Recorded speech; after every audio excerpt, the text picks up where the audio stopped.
Well, Club and Angle tonight, one of the feature events on the card was the running of the Kevin Newman Free For All. Once again, we honour the memory and also one of the greatest careers in harness racing. I caught up with his wife Beryl and daughter Julie following the running of the race. Ladies, first of all, thank you for joining me. Beryl, what's the emotions? No doubt there's plenty of them going through your mind when you see the photo, the whole story and these famous set of silks. But pride would be right up the top of them, I would suggest. Yes, certainly is, yes. Very proud of what he did and everything. Yeah, no, it's really, get a little bit teary, but no, it's lovely, yeah.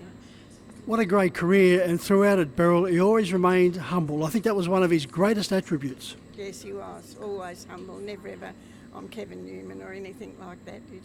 He never ever did. He was very humble. As a 16-year-old, decided to cross the Nullarbor from WA to pursue his passion of becoming a harness racing trainer driver, headed to Harold Park. Then a few years later, he met a young lady by the name of Beryl Muston. Now, how did all that come about? Well, I think it's that long ago. It's 72 years ago. You're testing my memory a little bit. I think we were down at Andrew Pickens, and my brother had a horse there, and I think that's how I met him through being at Andrews, and then I worked in the local paper shop, and there was a milk bar there, and he used to come in and get his pineapple milkshake, and anyway, it just started from there in October in 1952. So when did you get married? In 1954, when Kevin was 21 and 4 days. Could you ever imagined the career that he would have had? No, we didn't, no. I was working, I worked for a few years after we were married and before I had Deb, and he was working at BIC and then Neffin and Ferguson, and he got a few horses that he was working, and he got too many, so he had to give it up, and he was working just the horses. And then we started a family and we had that, but it went from there, you know. I think he drove 4 winners in his first year of driving, and yes, but yeah. 4 winners in his first year of driving. He went on to win 10 premierships at Harold Park as a trainer, 8 as a driver, and throughout that golden period, just about shared the trainers and drivers premierships on an on and off basis with Vic Frost. Yes, he did, yes, yeah. I don't think anybody's ever equalled Kevin from Harold Park. He still holds those records. And, I think there'll be a lot of records that Kevin holds. Now, these famous set of silks, we think of Kevin Newman, automatically we think of these famous purple and white checks. But there's an interesting story about these silks. Yes, it is. My brother had a little horse called Dainty Bar, and it was down at the stables because it was Billy Pickens' stables. And Kevin drove Dainty Bar, and Artie had the colours purple and white check. And then when Dainty Bar finished racing, Kevin just used to drive in the colours, and the steward said to him one day, "Kevin, whose colours are those you race in?" And he said, "Oh, they're my brother-in-law's." And he said, "Well, I think it's about time you got your own," because Kevin was well on the way then. And so I just said to my brother, I said, could Kevin have your colours? And if ever you want them back, you can have them back, but never ever wanted them back. So they're famous. They certainly were famous. And Julie, you had the chance to wear those famous colours. What was it like? I did. Yeah, no, it was great. Yeah, it was amazing to wear Dad's colours. I never ever felt that that I needed to step up to Dad's standards or anything. It was just good. I sort of came in later in Dad's career.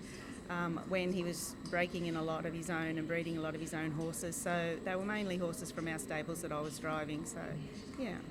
I get the feeling he was reluctant to get you involved. He was. It wasn't until I was about 24, because when women were first allowed to be issued licences, I was only about 17 at the time. He made me go to business college, and then I got a job after that. And it wasn't until after I was married and had a family, and I went back to the stables and I said that I'd like to get my licence. 4 years it took me, 4 years before he would. He made every excuse under the sun not to go to trials or gymkhanas for me to get my qualifications, so yeah. Did you feel any pressure being the daughter of Kevin Newman and then starting your own career? No, not really, not at the time. I always had Dad there to back me up, and we'd talk about the race before I went out, and he'd tell me how he thought it might go and offer his advice. He never told me how to drive a horse, but he would, have his input before I went on the track. So, but no, I didn't ever feel any pressure. What was the most important lesson you learned from him then? that's a hard question. In driving ranks, what a hard... Don't take anybody's yeah, legs. definitely that. Do not cross anybody and take their front legs. That was one. Probably always, keep you cool. Yeah. Beryl, back in that day, he had some great rivalry. Vic Frost, Clary Sweeney, Laurie Moles, Cyril Caff, and the list goes on and on. Percy Hall. What was it like? Well, Kevin Robinson as well, but they were always dressed. Kevin Robinson, Laurie Moles, Kevin, immaculately dressed. Absolutely, they did. They always looked so good, you know. Even though they'd only have the monocle, they went in the driver's room, started the night, and then finish of the night, and they did them. But no, they always had their suits and were dressed in Percy Hall. Yes, it was about 4 or 5 of them, I think, that were really well-dressed men when they went in, yes. I think there was a lot of competition on the track as well as off the track, because they all, I think, were out trying to out each other. Yeah, well, I think they used to go to Johnny Bazzina's suit, and then they'd get all their suits made with Johnny Bazzina down at Auburn, yes, yeah. Of course, one great name we should mention in that particular list is J.E. Binskin, and there's so many wonderful memories of that golden period of Harold Park with all these top drivers. In particular, there were some wonderful clashes, Julie. Al's Holiday, driven by your dad, Clary Sweeney and Roma Hanover, that brilliant mare. Wow, that's a long time ago. I think probably around Al's Holidays, I was probably 7 maybe. Yeah, I was very young, yeah. I remember the horse. I can actually picture the horse. But the racing, I think it just became normal to me to have Dad at the races and see him in the paper all the time. And yeah, I think probably now, on reflection, I would appreciate it a lot more than I did back in the day, because it was just, that was normal life to me. So to have him... Well, being such a normal life to you, seeing all those greats on a regular basis, did you have any idols or someone that you admired when you got involved in harness racing? Outside of your dad? No, probably when the ladies first started to drive, I obviously admired, Margaret Frost, even Kim Moore, those sort of ladies when they first started. Yeah, and later on, Leonie Dodge, I always thought Leonie was a very good driver, and I probably watched the ladies more so then, because... Julie won 44 races. 44 races. Well, Beryl, back in those days, on a regular basis at Harold Park, no doubt all the wives got together as well?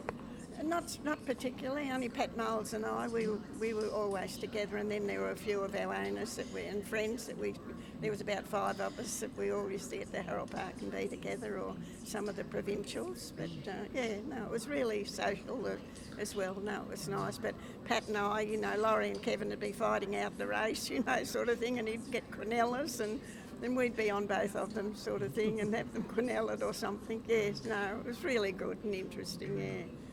Wonderful memories about the Miracle Mile, Hal Wes, 68, and then Friendly Footman for Frank Day. What a great achievement by Kevin. Yeah, it was so exciting, the Friendly Footman one was. I couldn't believe it, and at the turn it faced daylight for the trip, and then on the turn he's heading for home, it was just so exciting. You'd get goosebumps even thinking about it. It was just a wonderful race. That race still gives me goosebumps. Yes, yeah. Well, there was an interesting quote by Frank Day, the trainer of Friendly Footman. He said, "I've got the best horse in the race, now I want the best driver." Yeah, I remember that, yeah. I think he said that on the day, the draw of the Miracle Mile, I think he said, yes. Of course, Kevin represented Australia on 2 occasions. Did you have the chance to go on any of those tours? I did. On the second trip that he went over, I went with him for that trip. It was pretty hectic. It was, yes. He had some good horses. We can't mention them all because we'll be here for the next half hour, but Koala Frost, Mitchell Victory, Apollo 11, Tongue Twister, just to name a few of them. Of course... And Medea's Command, and yes, he had quite a lot of top-class horses together. And in My Buddy, there was another race, Kevin drove Koala Frost, and Kevin Robinson drove My Buddy. And anyway, My Buddy just got up and beat Kevin by about a head, Yeah, no, we had some great times. Really, I've had a wonderful life. Yeah. What was your favourite horse? I don't know that I had a favourite horse, really. Koala Frost was beautiful. He was a magnificent animal, but I wasn't a horsey person. I never had a great deal to do with them. I'd help out occasionally when they were at the races and just do a couple of things. But no, wasn't. But you know, it was. I just went along. I went with the flow, and I enjoyed it every minute of it. Great ride, eh? Yeah, absolutely. I've been in a good paddock. Julie, Kevin had so many achievements throughout his illustrious career. Becoming an OAM certainly figures right up there, and the Hall of Fames that he's been inducted into. And this marvellous tribute, it just must fill you with so much joy. Oh, definitely. Yeah, very, very proud. Very proud of him. Always happy to talk about him and tell people about those things. Yeah, very proud of him. Do you miss not being involved in harness racing these days? I miss the horses. I do miss the horses. I don't miss the cold mornings or the hot days. But no, I do miss the horses. But I think when I finally called it quits, it was time for me to do so. So I wouldn't go back, but I certainly enjoyed the time that I did. Dad must have breathed a sigh of relief. He did. He did. Actually, my daughter was probably about 10. And she said she couldn't stand with Dad at the races when I was driving because he would just be a barrel of nerves. She said she stood behind him and his hands were shaking. And yeah, I guess, you know, somebody having done it, he realised the dangers of it. And he was always very protective, yeah. You said you went to business college, but your sister Deborah was telling me earlier she's the brains of the family. She always says that. I think she means by that she didn't get into the harness racing and you have the falls that I had and the bumps and bruises and breaks that I had. So, yeah. You wouldn't have changed this for anything, would you? No, not at all. Not at all. No, it was great. But Julie, from about the age of 4, she would sit on Kevin's lap when they were doing fast work in at Blacktown. And she'd know the horses even then, you know, she's always been horsey. Yeah. Well, ladies, we could be talking all night about the wonderful career, the wonderful memories of Kevin Newman, OAM. I'm delighted and I'm very grateful by the fact that you've joined me for this short period. Thanks very much, Beryl. Thanks very much, Julie. Yeah, thanks a lot and thank you. It's really been great. Thank you.